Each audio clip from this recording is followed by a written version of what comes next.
Alright, let's dive into something that's got the prog world buzzing, TEMIC's upcoming album, Ceiba.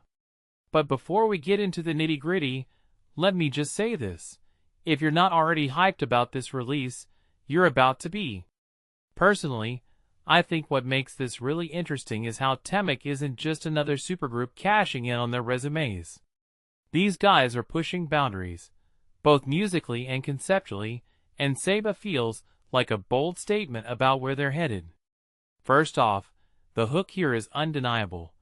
Ceiba is a concept album about loss. Now, I know what you're thinking.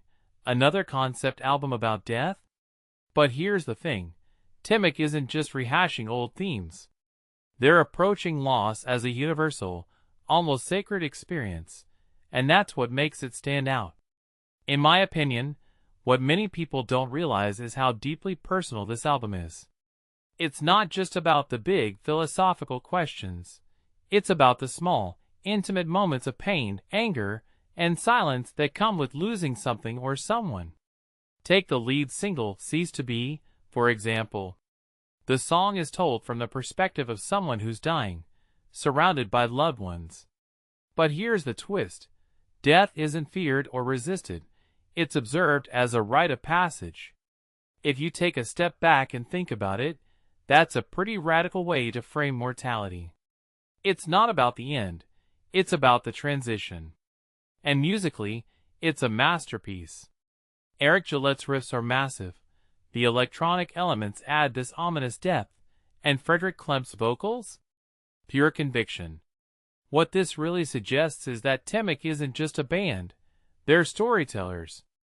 And the way they weave Mayan symbolism into the album, like the Ceiba tree as an axis mundi, adds this layer of depth that's both fascinating and thought-provoking. I mean, the Ceiba tree connects the earth, heaven, and the underworld. That's not just a cool visual, it's a metaphor for the album's entire theme. Now, let's talk about the band itself.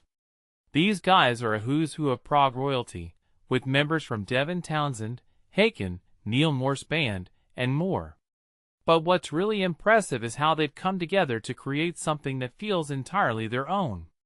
One thing that immediately stands out is their commitment to emotion over technicality. Don't get me wrong, they're all insane musicians, but they're not just flexing for the sake of it. Every note, every tempo shift, every lyric feels intentional. The video for Cease to Be is another highlight. Filmed in the Yucatan Peninsula, it's visually stunning, and the underwater scenes? Absolutely haunting. Actress Anna Kerr's performance is raw and powerful, and her reflection on facing her fear of water adds this meta layer to the song's theme of surrender. It's not just a music video, it's a piece of art. But here's the bigger question. Why does Ceiba matter? In a genre that's often criticized for being overly technical or self-indulgent, TEMIC is reminding us that prog can be deeply human. They're not just playing music, they're exploring what it means to be alive, to lose, and to find meaning in the process. From my perspective, that's what makes this album so compelling. As we wrap up, I'll leave you with this. Ceiba isn't just an album, it's an experience. It's a reminder that loss isn't the end, it's a part of the journey. And if you're not already counting down the days until October 2nd, 2026, you should be. Because this is prog at its most ambitious, its most emotional, and its most profound. So what do you think? Is Ceiba shaping up to be the prog album of the year? Let me know in the comments below.